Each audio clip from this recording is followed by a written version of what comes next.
जय श्री राम। मैं issue Harwani Hanumangarh town Rajasthan से रोज आपको गंगा दर्शन लाइव व पंचांग बताता हूं। आज का शुभ पंचांग संक्षिप्त में श्रावण मासे कृष्ण पक्षे द्वितीया मंगलवार विक्रम संवत 2081 तदनुसार 23 जुलाई 2024। आज द्वितीया प्रातः लगभग 10:30 बजे तक की है। तत्पश्चात तृतीया। आज का विशेष दिन पंचक प्रारंभ, गौरी मंगला व्रत प्रारंभ, भद्रा त्रिपुष्कर योग, चंद्रशेखर आजाद व बाल गंगाधर तिलक की जयंती। ये था आज का संक्षेप में पंचांग। कल हमने आपको तत्वार्थ रामायण में प्रभु प्रकट्य की कथा का अध्याय पूर्ण सुनाया था।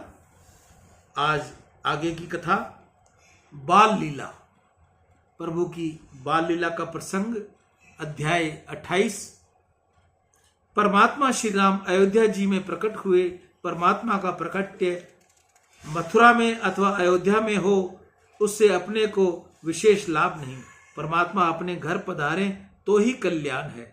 मंदिर में दीपक जलाया जाए तो प्रकाश आसपास मंदिर में ही रहेगा, अपने घर में नहीं आएगा। परमात्मा मंदिर में अथवा अयोध्या में प्रकट हो, इससे अपने को क्या लाभ है। अपने घर को तो तुम अयोध्या बनाओगे तो ही राम प्रकट्य का आश्रय तुमको मिलेगा। तीर्थ में रहना ठीक है, परंतु हम सभी अयोध्या में जाकर रहने लगे तो वहां बहुत भीड़ हो जाएगी। अयोध्या की संतों की भूमि, अयोध्या संतों की भूमि है। ग्रंथों में लिखा है कि गंगा किनारा ज्ञान भूमि है, यमुना जी भक्ति महारानी का स्वरूप है और अयोध्या जी में वैराग्य की भूमि है। विरक्त साधु संत महात्मा आज भी अयोध्या में विराजे हैं। संसार का सुख सच्चा सुख नहीं, ऐसा जिसको विश्वास हो चुका है वही वैराग्य कर सकता है, वही भक्ति कर सकता है। भोगी ज्ञान मार्ग में अथवा भक्ति मार्ग में आगे बढ़ सकता नहीं। भोग का त्याग किए बिना ज्ञान अथवा भक्ति का प्रारंभ होता नहीं। संसार का सुख जिसको तुच्छ लगता है वही भक्ति कर सकता है, वही वैराग्य साध सकता है। भोग ज्ञान भक्ति में बाधक है। संसार का भोग जिसे रोग के समान लगता है, लौकिक संपत्ति में परिग्रह में जिसे विपत्ति दिखती है, विषयों का संयोग केवल वियोग के लिए ही है, क्षणिक है, ऐसा जो मानता है वही ज्ञान भक्ति की वृद्धि कर सकता है। भोगा भोगा महारोगा संपद है परमापद, वियोगा ये संयोगा अयोध्या व्याधयो धीय। यह जीव अनेक जन्मों में भोग भोगता आया है, उसको शांति कहाँ मिली। भोग से शांति मिलती नहीं, शांति तो त्याग से मिलती है। भोग की अपेक्षा भोगों से त्याग में अत्यंत गुना सुख है।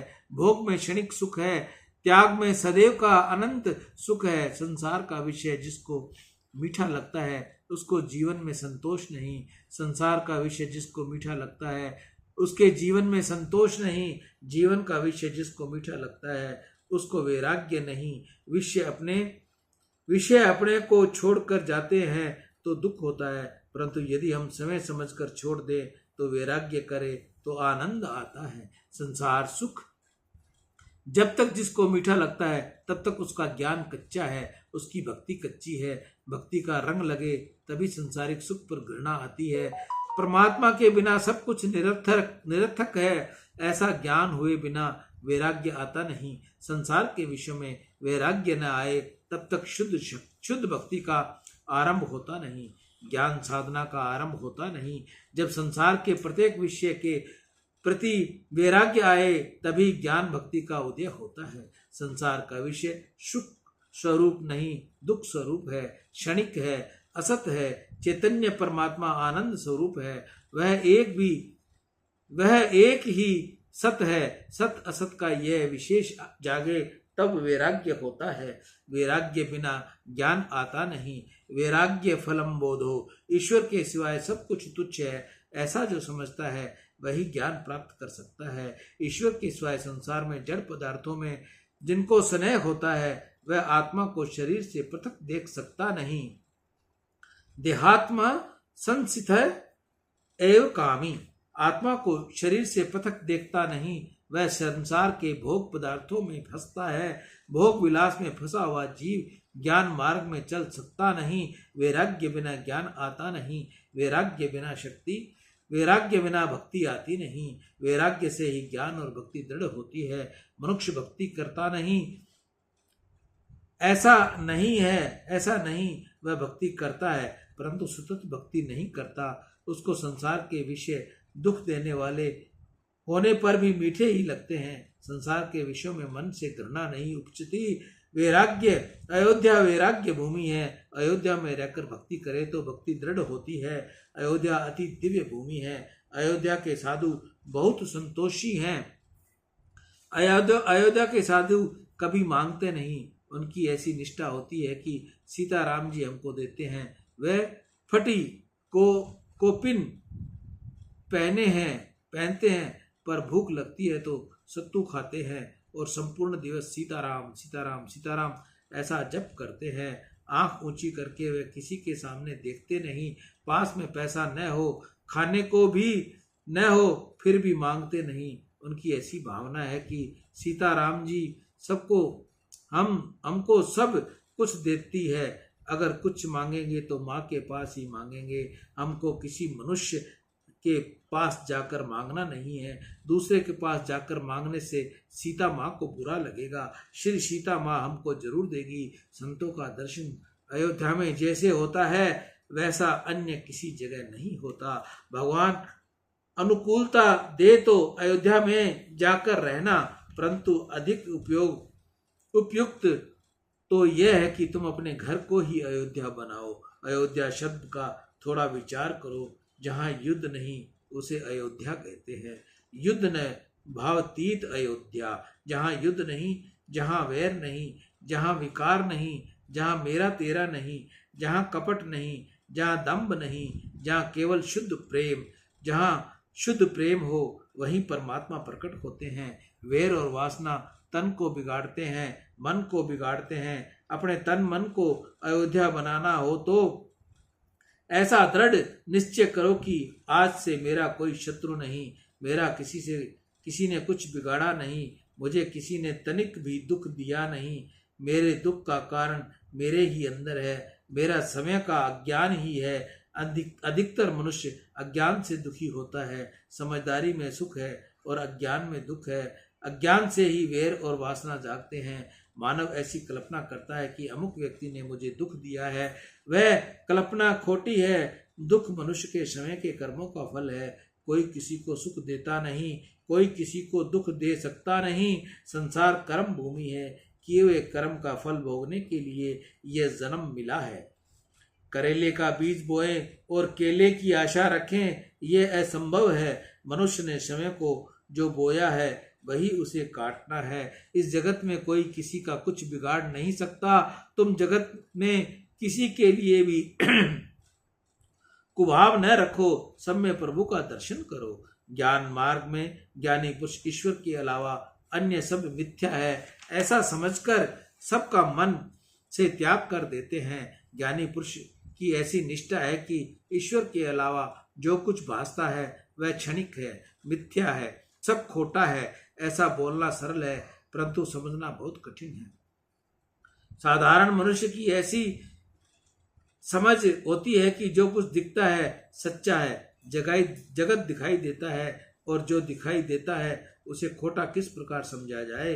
आंख को दिखने वाला जगत खोटा है, यह किस प्रकार माना जाए। ज्ञानी महापुरुष कहते हैं कि जो दिखता है वह सच्चा नहीं, जो स्थिर है वह सच्चा है। जगत में ईश्वर के अलावा कोई वस्तु शाश्वत नहीं। बीता हुआ कल जो था वह आज नहीं, आज जो है वह आने वाला कल नहीं रहेगा। जगत का अर्थ यही है जो क्षण क्षण बदले। महापुरुष ऐसा मानते हैं कि संसार मिथ्या है। सपन में बहुत कुछ दिखता है परंतु उसमें से कुछ भी सत्य होता नहीं। होता है क्या? कदाचित किसी को सपन में लॉटरी मिले, इसमें उसको लाखों रुपए मिले हैं तो उसे कुछ लाभ है क्या? यह लाख रुपए का सुख वह जागे तब तक के लिए है। जागने के बाद उसे विश्वास हो जाता है कि यह तो सपन है। कदाचित किसी मनुष्य को सपन में ऐसा दिखे कि मैं भिखारी हो गया हूँ, मेरे पास अब कुछ भी रहा नहीं है, तो क्या ये सच है? सपन का भिखारी भी सच्चा नहीं, और सपन में मिला हुआ लाखों रुपया भी सच्चा नहीं। सपन का संसार और जगत अवस्था का जगत तत्व दृष्टि से विचार करने पर एक ही है। सपन की दृष्टि बहुत छोटे समय टिकती है और जागृत अवस्था का जगत कुछ अधिक समय दिखाई देता है, परंतु इसका विनाश अवश्य भावी है। जो दृश्य है वह दुख रूप है, क्षणिक है, असत्य है, मिथ्या है, ऐसा मानकर ज्ञानी पुरुष जगत का मोह छोड़ देते हैं। वैष्णव ऐसा मानते हैं कि जगत में जो कुछ दिखाई देता है वह परमात्मा का ही अंश स्वरूप है। वैष्णव जगत में सब प्राणियों में, जगत में सब पदार्थों में भगवत भाव रखते हैं। जगत को ब्रह्म रूप मानकर जगत के प्रत्येक पदार्थ को ब्रह्म रूप से देखता है। जगत में जो कुछ दिखता है वह खोटा है, एक परमात्मा ही सत्य है, ऐसा अनुसंधान रखकर व्यवहार करो, अथवा जगत खोटा है ये सिद्धांत ध्यान में आता न हो तो जगत परमात्मा का स्वरूप है, ऐसी भावना रखकर व्यवहार करो। तीसरा कोई मार्ग नहीं। इन दो में से कोई भी एक सिद्धांत बुद्धि में स्थिर करके संसार का मोह तो छोड़ना ही पड़ेगा। अपने शरीर को अयोध्या बनाओ, मन में से वैर विषय विकार वासना दूर करो, हृदय में शुद्ध प्रेम भरो, सरयू के किनारे भक्ति के किनारे सतत रहो। भक्ति का किनारा छोड़ना नहीं, भक्ति की समाप्ति करना नहीं, भक्ति में संतोष मानना नहीं। जिसे भक्ति में संतोष हो जाता है उसकी भक्ति कच्ची है। तुम वैष्णव हो, प्रभु के प्यारे हो, तुमसे बने तो अब भोगों की समाप्ति कर डालो। निश्चय करो यह संसार का कोई सुख मुझे भोगना नहीं। मैंने संसार का खूब अनुभव किया है, अब मुझे सतत भक्ति करनी है। जो भक्ति के किनारे सदैव रहता है उसका शरीर अयोध्या जैसा हो जाता है। लोग प्रातः काल स्नान करने के पश्चात घंटे 2 घंटे भक्ति करे और पीछे संतोष माने सेवा पूजा सब हो गई, मैंने सब कर लिया, अब प्रभु की सेवा पूजा करते हो, यह ठीक है, परंतु भक्ति में संतोष हो यह ठीक नहीं। भक्ति तो निरंतर करनी है, रात्रि को खटिया में भी भक्ति करनी है। राम जी महाराज दिन के 12 बजे प्रकट हुए और भगवान कृष्ण रात्रि के 12 बजे प्रकट हुए। तुमसे बन पड़े तो दिन के 12 बजे रोज रामनवमी का उत्सव करो और रात्रि को रोज जन्माष्टमी का उत्सव करो। दिन में रामनवमी, रात में जन्माष्टमी, रोज ये उत्सव करने की आवश्यकता है। वैष्णव वह है जो रोज उत्सव करता है। कदाचित तुमको ऐसा लगे महाराज तुम तो बहुत भार डालकर बोलते हो, परंतु परेशानी कितनी है यह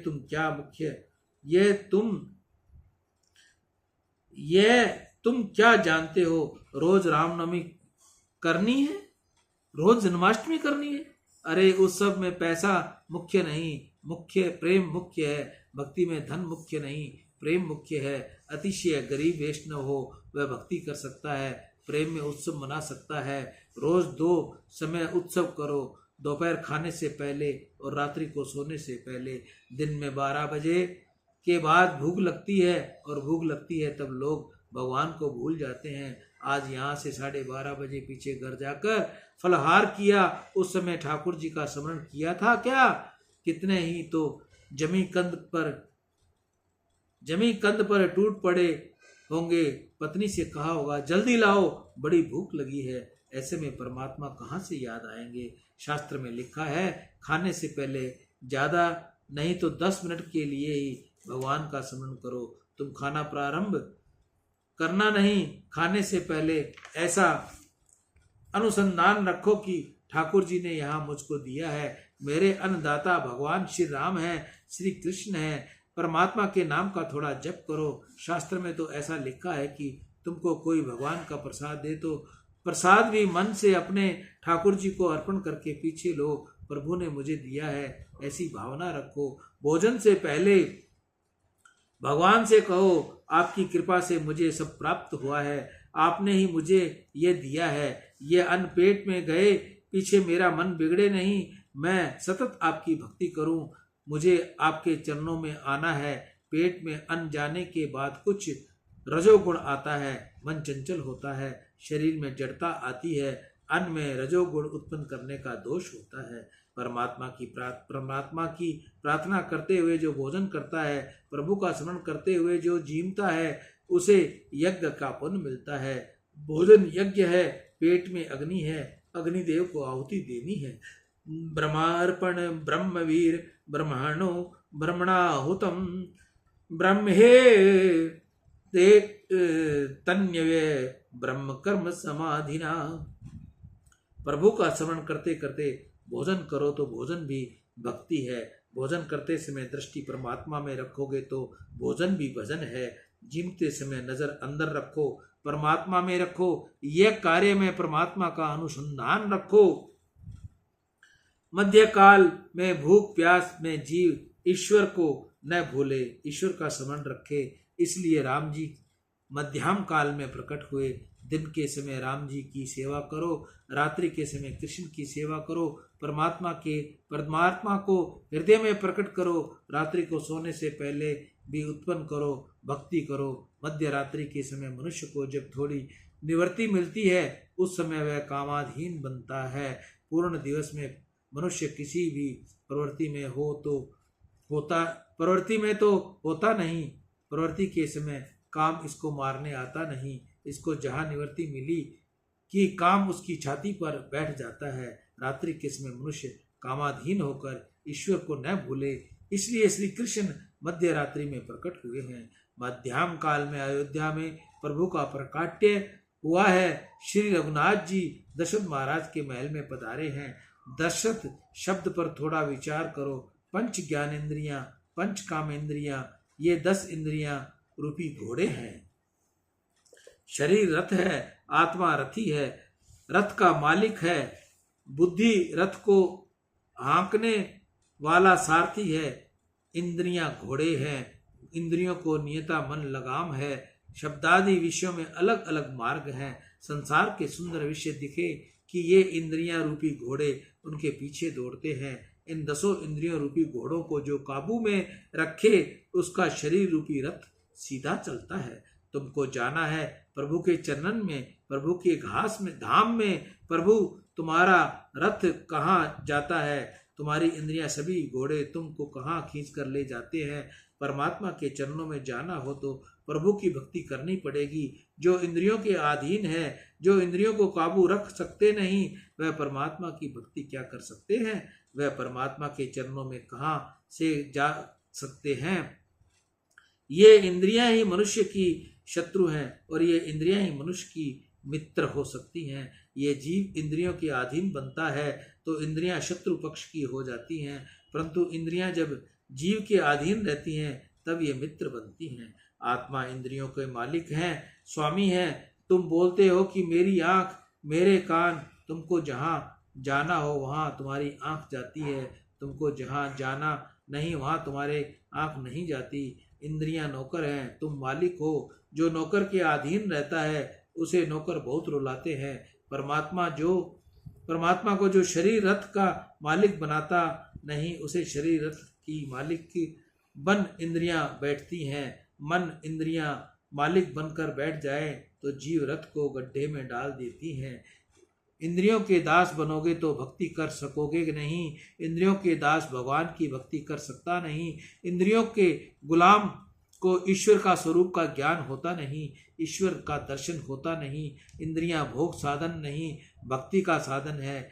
अपनी इंद्रियों को संसारी विषयों के मार्ग पर जाने से निवारण करके प्रभु के मार्ग की ओर उन्मुख कर दो। इंद्रियों को भगवत रस का स्वाद चटाओ तो फिर संसार में तमाम विषय रस इसको फीके लगेंगे। प्रभु की रोज प्रार्थना करो कि प्रभु भगवान मेरे शरीर रथ के ऊपर आप विराजो, मेरे हृदय में आप विराजो। इस शरीर रथ को चलाओ। मेरे इंद्र रूपी घोड़े को काबू से बाहर जाने की अपेक्षा अपने मार्ग की ओर अटकाओ।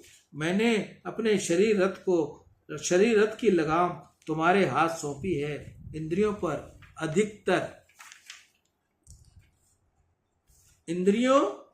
पर अधिकार रखो। मेरा रथ लक्ष्य बिंदु तक पहुंचाओ, मुझे अपने चरणों में ले जाओ। प्रभु की शरण ग्रहण करने वाले का ही जीवन मरण सुधरता है। दशरथ महाराज जितेंद्रिय हैं, तपस्वी हैं। दशरथ महाराज के घर परमात्मा प्रकट होते हैं। शरीर को अयोध्या बनाकर भक्ति के किनारे रहकर मनुष्य एक एक इंद्री का संयम बढ़ाए तो इसके घर आज भी श्री राम प्रकट होते हैं। श्री राम परमात्मा का स्वरूप है। इंद्रियों का संयम रखकर सतत भक्ति करने वाले को आनंद मिलता है। कदाचित प्रत्यक्ष शंख चक्र गदा पद्मधारी भगवान उनको न दिखे, परंतु चिन्नानंद उनको अवश्य प्राप्त होते हैं। मनुष्य परमात्मा का तेज सहन कर सकता नहीं, इसलिए परमात्मा इसे अपना स्वरूप नहीं बताते, परंतु अधिकारी जीव को तो वह अपना स्वरूप देते हैं, उनको सच्चिदानंद स्वरूप बनाते हैं। दशरथ महाराज की भक्ति इतनी अधिक बढ़ी कि उन्होंने परमात्मा का आकर्षण हो गया। कितने ही लोग ऐसा समझते हैं कि इस गृहस्थी को जंगल में भक्ति हो सकती नहीं, यह समझ बुरी है। भगवान की माया ऐसी विलक्षण है कि विवाहित भी पछताता है और जो विवाहित नहीं है वह भी पछताता है। जो अविवाहित है उसे तुम कहो तुम तो अकेले हो, इसलिए तुम बहुत ही सुखी हो, तुमको कोई उपाधि नहीं, कोई चिंता नहीं, तब वह कहेगा मुझको क्या सुख है, मेरी तो लगन भी नहीं हुई, मुझको कुछ सुख नहीं। जो विवाहित नहीं उसके मन में कसक है, वह ऐसा समझते हैं कि लगन किए पीछे ही सच्चा सुख मिलता है। विवाहित से तुम कहो तुम सुखी हो, तुम्हें बहुत शांति है, तो वह कहेगा यह तो ठीक ही है, संसार जिस किसी प्रकार पूरा करना है। मेरे भाई ये छोकरे कैसे हैं ये सब मैं जानता हूँ। संसार में दुख है और दुख ही दुख है। भगवान की माया उभय प्रकार से जीव को मारती है। गृहस्थ आश्रम भक्ति के बाधक नहीं साधक हैं, भक्ति के बाधक हैं। ग्रह शक्ति ग्रह स्वामी को कामाशक्ति विषय शक्ति बाधक है। गृहस्थ आश्रम काम भोग के लिए नहीं, पति और पत्नी का संबंध पवित्र है, पति भोग के लिए नहीं, धर्म के आचरण के लिए है, इसी से तो उसको धर्म पत्नी कहते हैं। अकेला पुरुष अथवा अकेली स्त्री धर्म मार्ग में आगे बढ़ सकते नहीं। अकेले नाविक या अकेले नाव सागर पार कर सकती नहीं, दोनों साथ में हो तो संसार पार हो सके। स्त्री नाव है, पुरुष नाविक है। संसार सागर को तैरने के लिए दोनों को एक दूसरे के साथ की आवश्यकता है। पुरुष में विवेक होता है और स्त्री में स्नेह विशेष होता है। विवेक और स्नेह एक संग मिले तो भक्ति प्रकट होती है। पत्नी का संग काम संग नहीं, परंतु सत्संग है। सत्संग में गृहस्थ आश्रम सफल होता है। सत्संग में मन शुद्ध होता है। गृहस्थ आश्रम में पति पत्नी रोज सत्संग करे, एकांत में बैठकर पवित्र ग्रंथ का वाचन करे, थोड़ा राम स्मरण करे, श्री कृष्ण कीर्तन करे, तो योगियों को जो आनंद समाधि में मिलता है वह आनंद गृहस्थ को घर में मिल सकता है। शास्त्र में गृहस्थ आश्रम को बहुत बखान किया है।